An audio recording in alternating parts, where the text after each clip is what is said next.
Some new information in the terror at home investigation. We know more about Ahmed Rahami's whereabouts before the bombings and also about his marriage. CBS 2's Dick Brennan is in the newsroom with those details. Dick.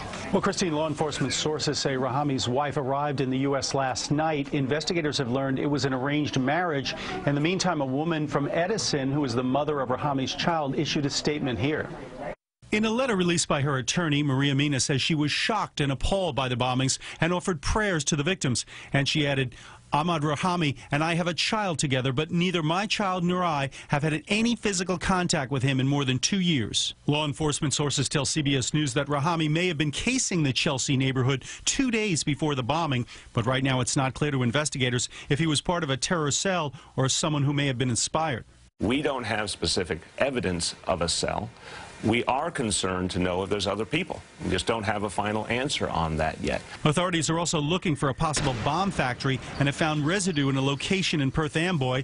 They also want to talk to these guys who removed a second device from a bag on 27th Street and walked off with their newfound piece of luggage. Now this is just me. If I open the bag and I see a pressure cooker with a cell phone taped to the top of it. And wires.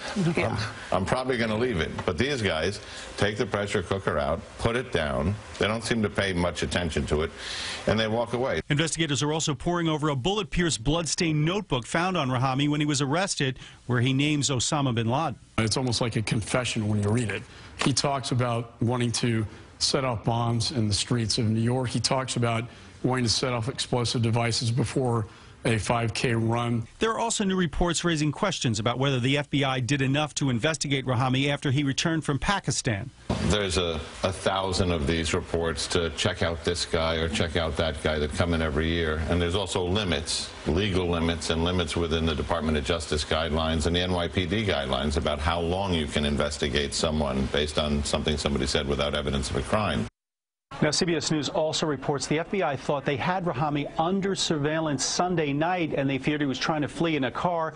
They stopped a car on the Verrazano Bridge, but it turns out the 5 people inside the vehicle were related to him, but later released. In the newsroom, Dick Brennan, CBS 2 News. Dick, thank you.